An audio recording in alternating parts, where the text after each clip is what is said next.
Vida 9 hodin. Pojeli jsme polévku, brambůrky opékané na slanině, rybu a anglický salát. Děti pili anglickou vodu. Najedli jsme se dnes večer znamenitě. To proto, že žijeme na londýnském předměstí, že se jmenujeme Smithovi. Brambůrky na slanině byly znamenité, olej v salátě nebyl žluklý. Olej od kupce na rohu je vždycky mnohem kvalitnější než olej od kupce pod kopcem. Je dokonce mnohem lepší než olej od kupce od naproti. Neříkám, že by jejich olej byl špatný, ale olej od kupce na rohu je vždycky nejlepší. Máry uvařila tentokrát brambůrky znamenitě. Ryba byla čerstvá, dala jsem si 2krát, ne, 3krát. Mi dělá výborně na stolici. Paní Marketová na jednoho rumunského kupce, jmenuje se Popes Rosenfeld, právě přijel až z Severadu. Je to velký specialista na výrobu jogurtů. Má diplom ze školy na výrobu jogurtů a z Adrianopoly. Jogurty na medicína játra, ledviny, appendicitu a apoteózu. Profesor Mackenzie King je to výborný lékař. Nikdy nevyšel lék pacientovi, aniž by ho vyzkoušel sám na sobě. Než poznal pátře na operaci, vlastně nejdříve sám operovat na játra, aniž by byl aspoň trochu nemocen. Ale jak to, že doktor se z toho vylízal a párkrát na to umřel? No protože operace se zdařila na párkrát doktorovi a nezdařila se párkrát. Pak ale není Mackenzie dobrý doktor. Operace se měla zdařit u obou, nebo měli oba podle? Proč? A protože svědomitý lékař musí umřít se svým pacientem. To je kapitán, který se potopí se svým. Nepřeš jej. To mě nikdy nenapadlo. Přirozeně. Ale no tak, pořád. No, proč co? Víš dobře, že to říkám, že jsme to ale pár starých milenů. Pojď, budeme hájit.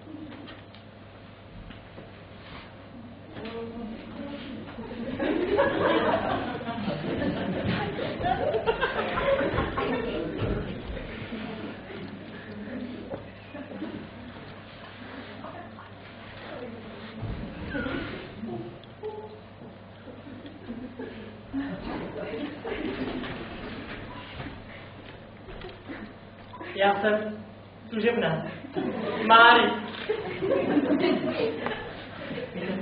Užila jsem si dnes opravdu velmi příjemné odpoledne. Byla jsem s jedním pánem v biografu a viděla jsem film, kde hrálo i několik žen. Potom jsme se šli napít brandy s mlékem a četli jsme noviny. Paní, pane, Martinovi, vaši hosté jsou již za dveřmi. Víte, netroufali si sami vstoupit. Čekali na mě. Měli s vámi dnes večer večeře? No přirozeně, však jsme také na ně čekali. Samozřejmě. A když oni tak dlouho nešli, aby měli takový hlad, To jsme... no tak jsme se najedli bez nich. No, tak prosím vás, Máry, uveďte pana a paní Martinovu do salonku, my se tím budeme převléknout.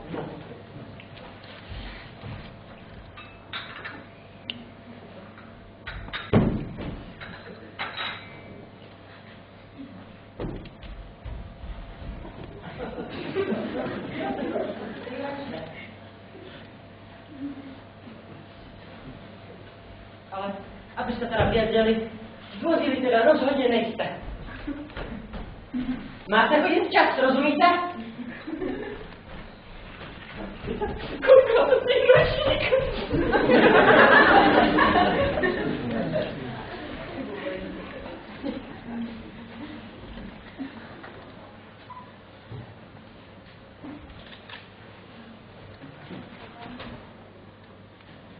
Promiňte, paní, ale zdá se mi, jestli se nemýlím, že vás od někad znám? No, mně se, pane, také zdá, že jsem se s vámi už někde viděla. Nepotkali jsme se někde snad v Manchesteru? No, to je docela dobře možné, pocházím z města Manchesteru. Ale nevím, co si vzpomenout. Já také pocházím z města Manchesteru, ale odstěhoval jsem se již před 5 týdny. Jak je to zvláštní. Já se také odstěhovala z města Manchesteru asi před 5 týdny.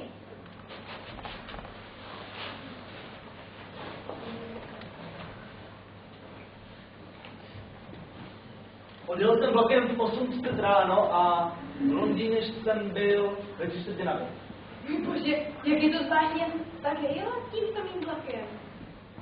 Tenkrát jsem jel druhou třídou. V Anglii se druhá třída není, ale já ji preferuji. Jak je to zvláštní, já jsem také jela druhou třídou. Tak pak jsme se tam potkali v tom vlaku. No, to možná ano. Ale já si na to nepamatuji. A nebyla by se ta dáma, která ke mně přistoupila do kupé a požádala mne, zdali bych její příručník zavazadlo nedal nad nás té síťovky a pak mi na oblátku dovolila kouřit? No, to jsem musela být já, ale já si vás vůbec nepamatuji, pane. Víte, od té doby, co žiji v Londýně, tak bydlím na Bronfieldově ulici. Bože, jak je to zvláštní. Já taky od té doby, co bydlím v Londýně, bydlím v Bronfieldově ulici. Bydlím číslo 19. Je to zvláštní, já také bydlím v číslo 19. 5. poschodí, dveře číslo 8. Já taky bydlím v 5. poschodí ve dveřích číslo 8. Mám ložnici. V té ložnici je postel. A přes tu postel je přihozená zelená pokrývka. A v té ložnici s tou zelenou pokrývkou a postelí, tak tam spím a je přímo naproti záchodu a knihu. Můj bože, já mám ložnici také naproti záchodu a knihovně a postel je potažená zelenou pokrývkou. Tak pak jsme se s vás potkali právě v té posteli. No, to je možné, ale já si to vůbec nepamatuji. Víte, bydlím tam se svojí dcerou. Stojí 2 roky, má takové dlouhé blonděté vlásky. Jedno oko má červené a druhé bílé. A jmenuje se Alika. Ona je rozkošná. Můj bože, já mám také děvčátko. Její 5 let, má blonděté vlasy a jmenuje se Alice a jedno oko je červené a druhé je bílé.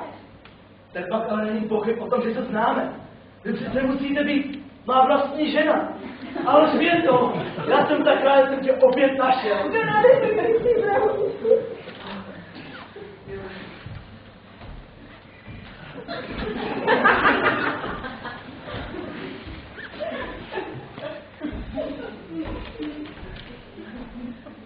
Alžběta a Donald jsou nyní příliš šťastní, než aby mě teď mohli slyšet.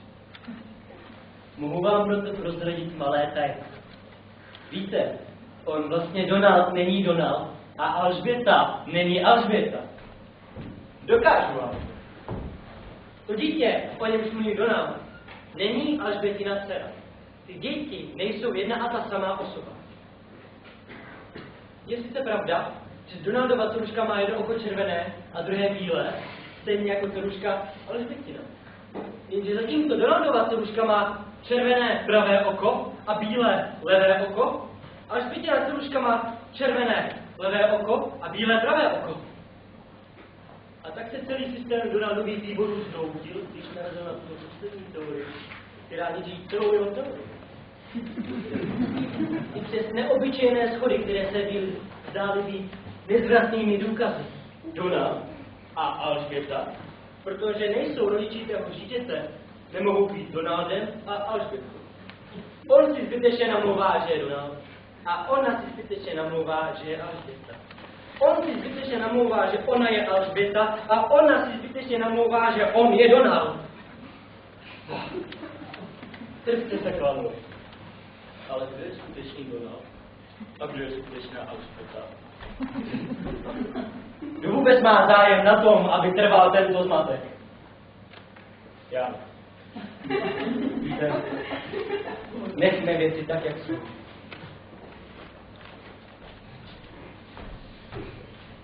Víte, mé pravé jméno je totiž Sherlock Holmes.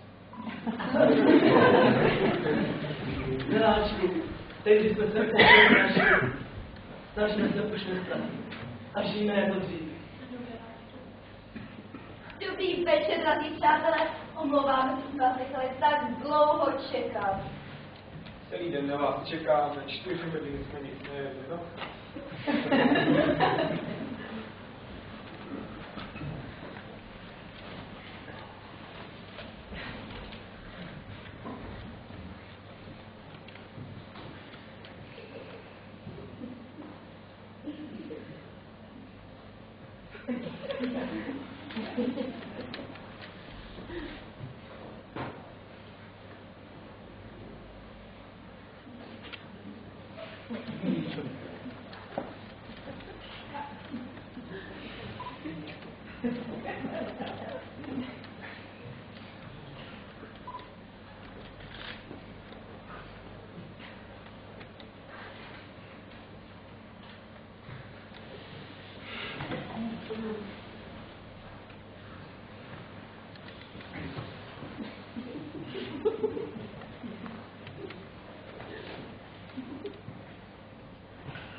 Jsme všichni na svatě.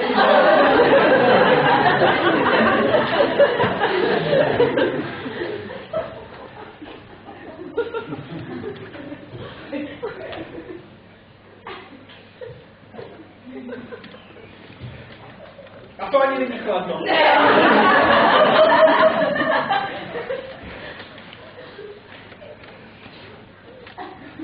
No, ani není průvod. To žádný průvod. Průva není kvůli, ten ne. Tady pořád.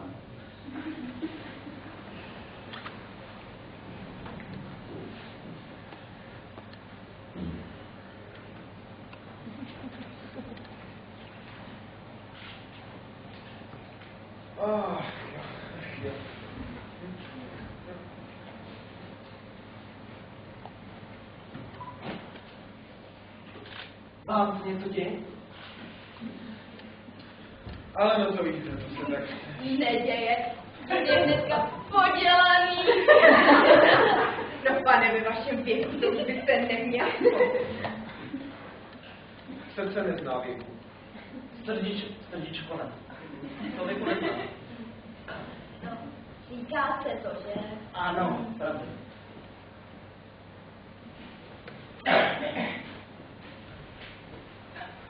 A také se říká obraz, ano.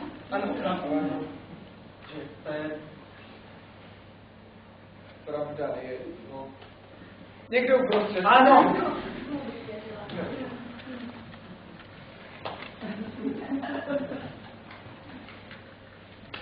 Drahoušku, pověz jim, co jsi dneska viděl. No to nestojí za náma. Nikdo by mi nevěřil. Ale my o vaší upřímnosti nechceme pochybovat. Ano, urazilo by nás, kdyby si to myslela. Drahoušku, urazila by se, kdyby jsi to myslela. Že dobrá. Dnes jsem byla svědkem neuvěřitelné události. Prostě neuvěřitelné. Se pobaví. Když jsem šla na trh koupit zeleninu, která je pořád dražší a dražší a tohle dospěje, že ano. Nesmíš přerušovat, a už tu se nevychovat. Povídej, mláčku. Na ulici před kavárnou jsem viděla muže. Asi 50níka, Který co? Který co? Vy si asi řeknete, že si vymýšlím, ale klečel na jednom koleni a byl skloněn. Ano, skloněn. Podívala jsem se na něj, co dělá a zavazoval si rozvázané tkaničky u bot.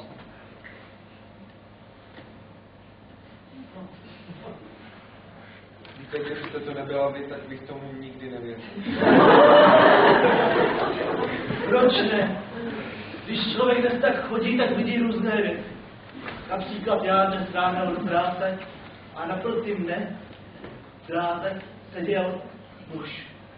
Hádejte, jste minul ten pořád dělal. Četl si noviny. Jaký výstředník! To byl určitě ten samý člověk. Ano, dost možná.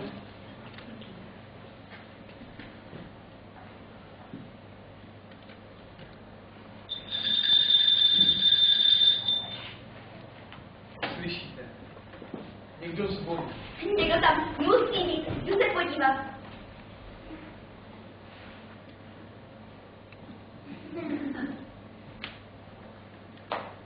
Nikdo.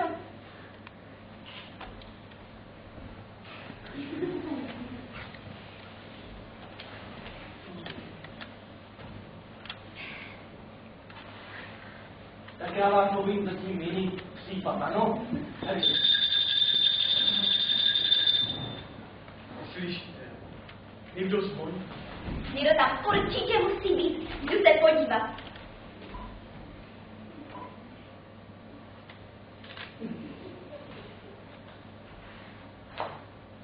Nikdo.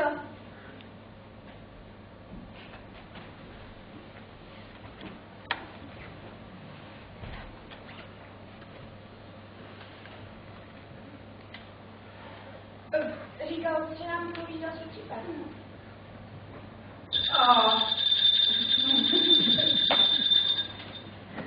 Slyšíte? Někdo zvoní.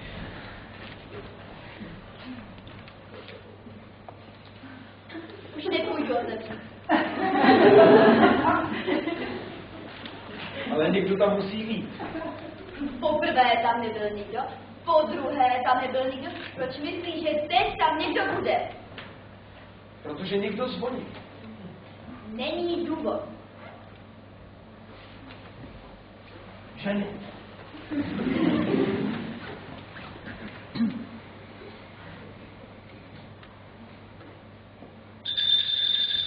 Slyšíte? Někdo zvoní. Někdo tam musí být. Ještě neposílej znovu otevřít. Poprvé tam nebyl nikdo, podruhé tam nebyl nikdo. Proč myslíš, že teď tam někdo bude? Ve skutečnosti se věci dějí jinak. Zkušenost nás poučila, že když zvonek zvoní, nikdo tam nikdy není. Nikdy. To... Já si myslím, že to není jistý. Přesně. Říkám vám, že ne. Každopádně už tam nebudeš posílat zbytečně. Když se tam chceš podívat, jestli tam někdo je, jsi tam sám. Sám?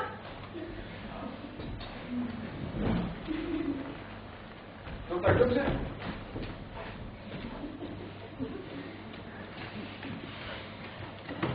Vítám vás. Je to velitel požáru. Dobrý večer. Dámy a pánové.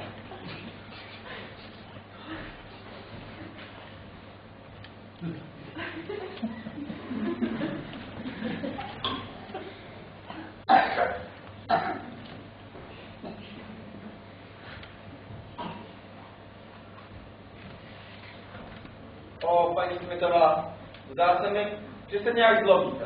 Ale to víte, má žena je úplně křivděna, že totiž neměla pravdu. A neveliteli požárníku, byl tady takový menší spor mezi paní Smithovou a panem Smithem. Se vás netýká. Prosím tě, aby jsem zbavoval cizí lidi všech rodinných sporů. Jaké cizí lidi? Velitel je starý domácí přítel. Jeho matka se mi dvořila, jeho otce jsem znal, dokonce jsem mu přislíbil svoji dceru, kdybych nějakou měl. Ale nedočkal se a zemřel. Pravda. A o co vlastně běží? No můj manžel, on tvrdil, Ne, že... to ona tvrdila.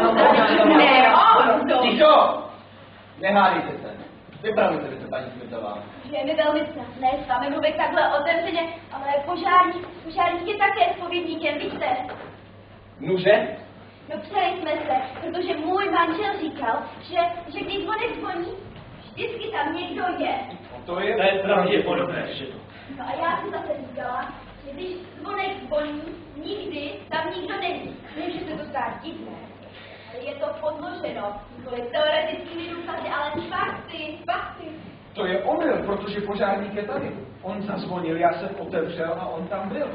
Pane veliteli, dovolte mi, abych vám položil několik otázek. Jistě, jsem s nimi. Když jsem otevřel dveře a uviděl vás, byl jste to opravdu vy, kdo zvonil? Ano, byl jsem to já. Byl jste u dveří, čekal jste venku proto, abyste se dostal dovnitř. Nepopírám to. Vidíš? Když zvonek zvoní, někdy tam prostě vždycky někdo je. Nemůžeš tvrdit, že tady pan velitel požárníku není nikdo. No a když zvonil zvonek poprvé, byl jste to vy. Ne, to jsem nebyl já. Vidíte, zvonek zvonil a nikdo tam nebyl. Byl to snad někdo jiný? Proč jste u dveří koukal? 3/4 hodiny. A to jste tam nikoho neviděli. Nikoho jsem si tím jist. No, a když zvonil zvonek podruhé, byl jste to vy? Ne, to jsem také nebyl já. Sláva, měli jsme pravdu. Ale po třetí, byl jste tam nebo ne? Ano, to jsem byl já. Ale když jsme otevřeli dveře, tak jsme vás neviděli. No, protože jsem se schoval, to byl takový řek.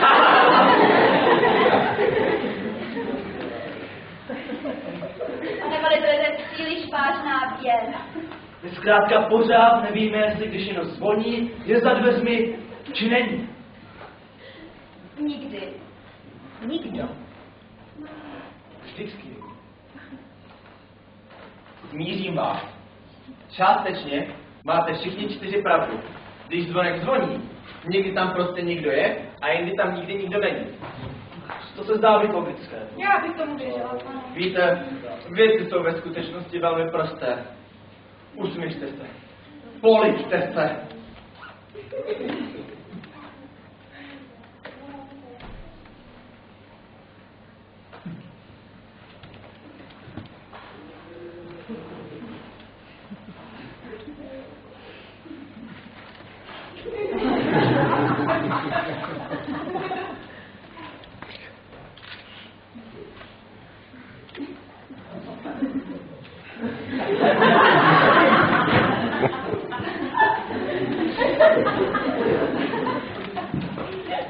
Pane veliteli, když jste nám tak pomohl, rozřešit, posaďte se u nás, sundejte si přilbu a udělejte si pohodlí, jako doma.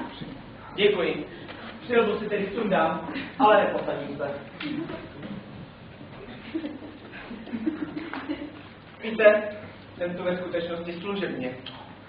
Ale čím vám tedy můžeme sloužit, pane veliteli? No povídejte. No, víte, hoří u vás. Proč nás se ptáte?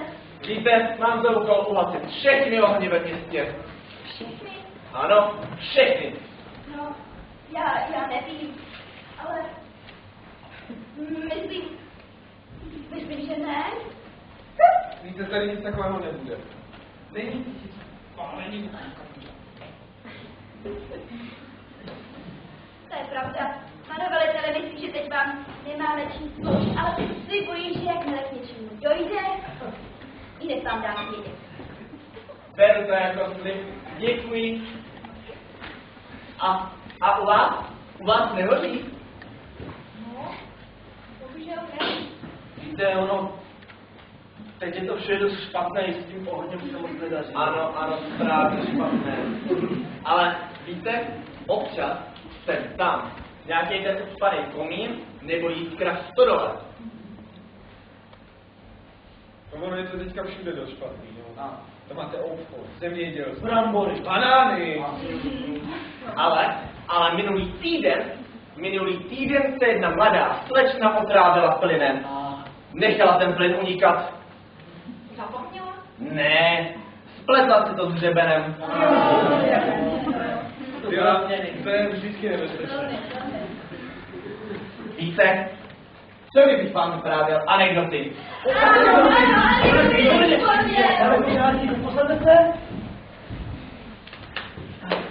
Tak tedy, mluvím pouze o věcech, které jsem sám zachytil. Nic knižního, přísahám. Výborně, pravda, není v knihách, ale v životě, pozor. Správně. Tak prosím. No tak tichou začne. Děkuji. Tak tedy, moje první bajka se jmenuje Pes a vůl. Pes a vůl. Experimentální bajka Pes a vůl. Jednou stejný pes jedný vůl zeptal jiného psa. Proč nenastáváš chobotem? Promiňte, odvětil pes. Já jsem totiž myslel, že jsem slon.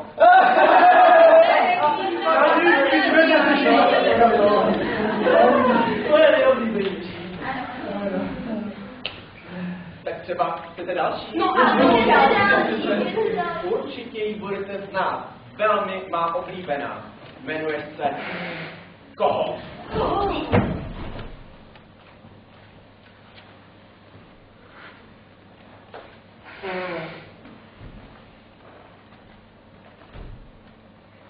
Raz, dva, tři, teď. Raz, dva, tři, teď. Raz, dva, tři, teď. Raz, dva, tři, teď. Raz, dva, tři, teď. Raz, dva, tři, teď. A výborně, drahý. Tak tedy, kohout. Jednou se jeden kohout vydával za psa. Ale nepodařilo se mu to, protože ho každý pozná.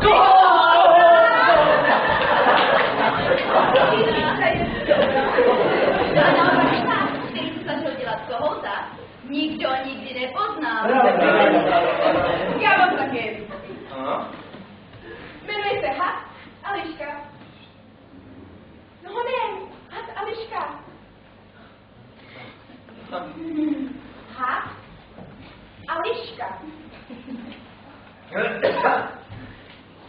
Povím vám anekdotu. Had a Liška. Jednou Had přiblížil k Lišce a povídá: zdá se mi, že vás znám. Liška odpověděla: mě taky. Tak se nedejte, povídá Had. Liška nedává peníze. Odvětilo matané píče. Skočil do hluboké roble plné jahodení a ostaníček. Had tam na ní už čekal, kde vystupil svým smíchem. Liška vytasná nůž a zařvala: já ti naučím žít. A pak přela na útěk a ukázala Hadovi záda. Ale neměla štěstí. Had byl zbytější. Do přemíčenou ranou pěstí udeřil Lišku přímo do čela a ta ho rozsypala stínu.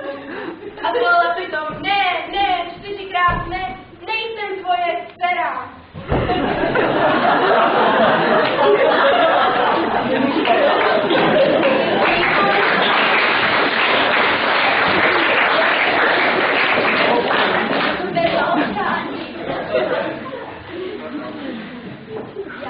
Já znám jen jednu, a také vám ji povím, jmenuje se Kytice.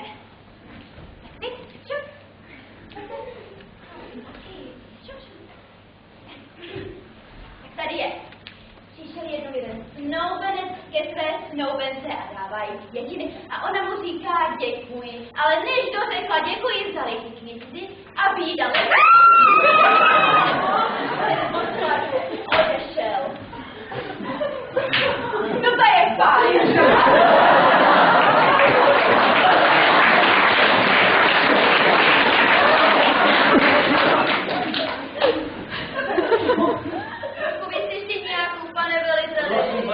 No, už je příliš pozdě.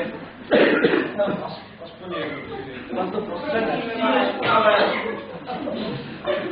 Ale tak nám to potěšení dělej. Pane veliteli, my vás hezky prosíme. No máte ledové čtvrtce, sedíme tak na žádné. Značně vás prosím. Dobrá. Tak tedy poslední. Jmenuje se Rýma. Dáme znále Mám jí vždycky sebou. Rýma to je jak nejde. Právě mám to tady. dáme. Já to nevidím. Tak tedy. Rýma. Můj švagr měl z otcovy strany bratrance. Jehož strýc z matčiny strany měl chána, jehož dědeček z otcovy strany se oženil podruhé s Mladou Domorodkou. Mladou Domorodkou, jejíž bratr potkal na jedné ze svých sestívků, do níž se zamiloval. A měl s ní syna.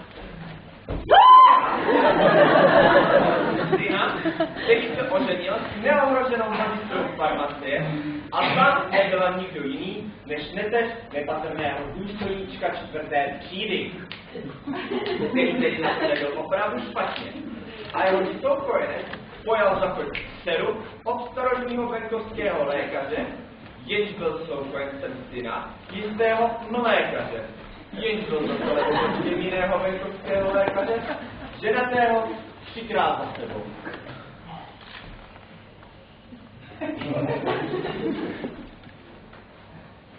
Jehož třetí žena byla dcerou nejlepší porodní báby v kraji, která záhy ovdověla. A jejíž otec byl vychováván v Kanadě jednou starou ženou, která byla neteří faráře, jehož babička v zimě, jako každý jiný, měla rýmu. Smutné příběhy ze života. Takový takřka neuvěřitelný. No ale na konci je to dospěch faráře babičce. Ano, ale tak... Začneme znovu. Prosím ještě jednou. Dobrá, ale to záleží. Nevíte, kolik je hodin?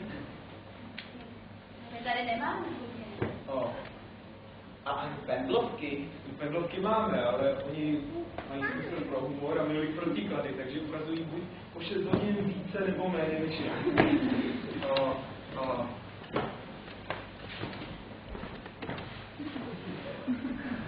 Paní?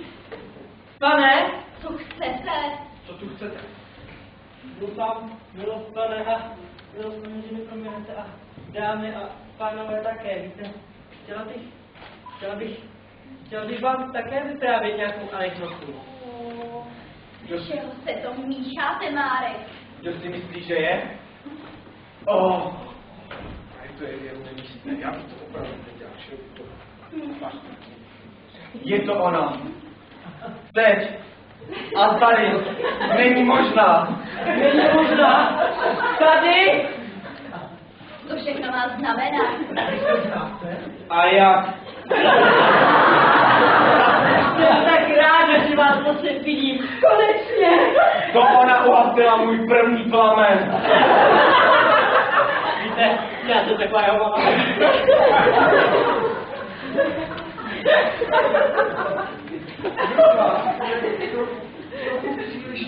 Výborné slovo, ano, líbí to neřekl. Ukázat! Ale přeci jen. Chtěla bych vám vyprávět. Prosím vás, už nám nic nevyprávíte.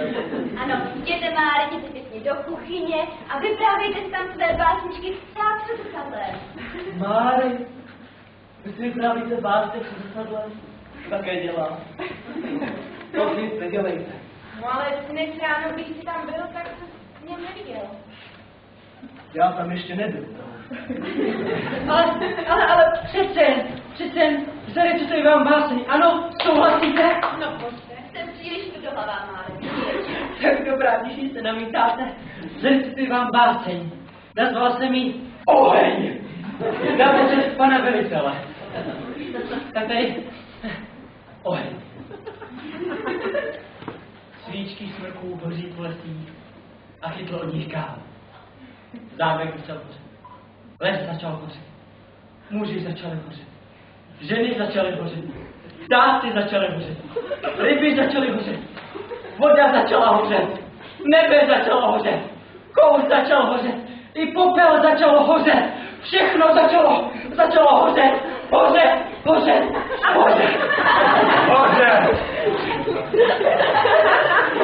No z toho mi šel mráz. Jenom mělo to jistý žár. Nechte toho, mně se to líbilo. No ale přece je. Žádné se, vše je velmi subjektivní. Je to mé pojetí světa, můj ideál, můj sen. A vlastně už musím být na druhém konci města, když vy ani nevíte, kolik je hodin, a já tam mám být za 3/4 hodiny a 16 minut. A co to bude? Malý oheň od slunce? Trošku žáru v posteli a pálení žáry. To se velmi zábavný. O, a jinak, co plešatá zpěvačka? Čiže se stále sejít s Bohem. Já si to myslím. Tak tedy s Bohem. Oheň vám, zývám, hoďte ohně.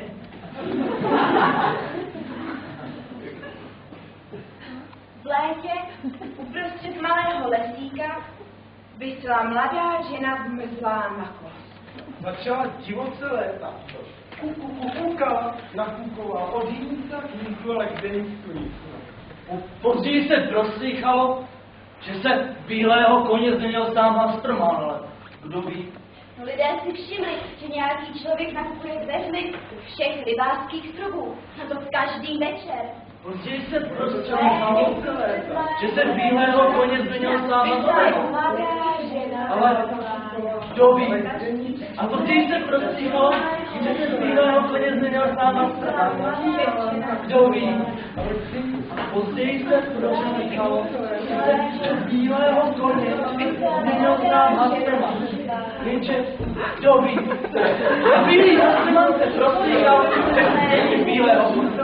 A bílý Hastrman se proslýchal, že se změní bílého koně. Bílý Hastrman se proslýchal, že se změní bílého koně. Hastrman se změnil bílou, jenže kůň se také proslýchal. Hastrman se změnil bílou, ale kůň ten se také proslýchal. Hastrman se změnil bílou, ale kůň se proslýchal. Hastrman se změnil bílou a kůň se ho také proslýchal. Jenže koňova bílá ta se Hastrmana nezmění. Jenže koňova bílá ta se Hastrmana nezmění. Jenže koňova bílá ta se Hastrmana nezmění. Koňova bílá ta se Hastrmana nezmění. Kůň zbyla. Kůň začal dělat.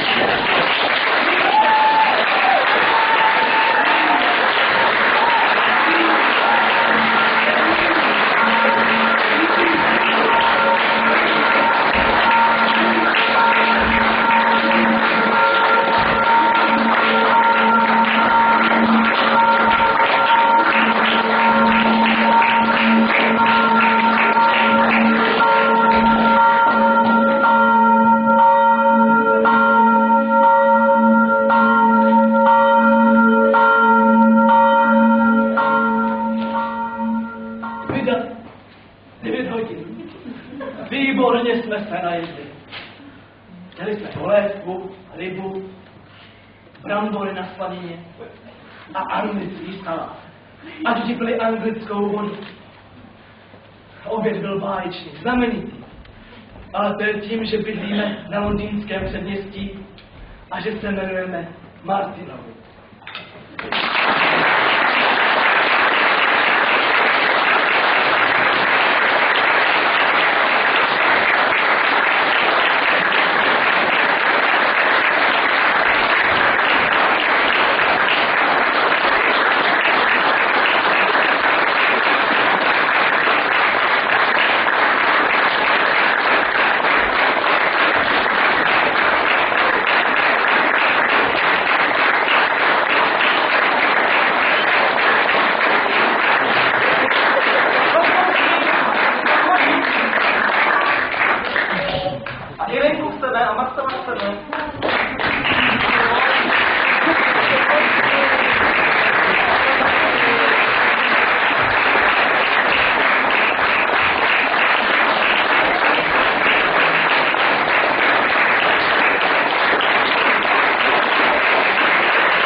Že nás prostě dovolila zkoušet a naučila nás všechno, co jste dnes tady mohli vidět. Děkujeme.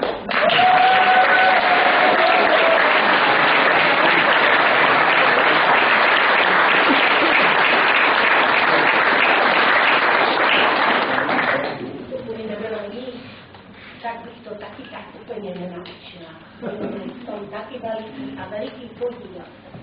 Byli po sponzem, já bych mu chtěla poblahopřát a potom říct, že pevně věřím, že se Filip vrátí. Možná už v září, možná na přes rok, ale že tuhle dáru potáhne dál. A to je můj velký přání.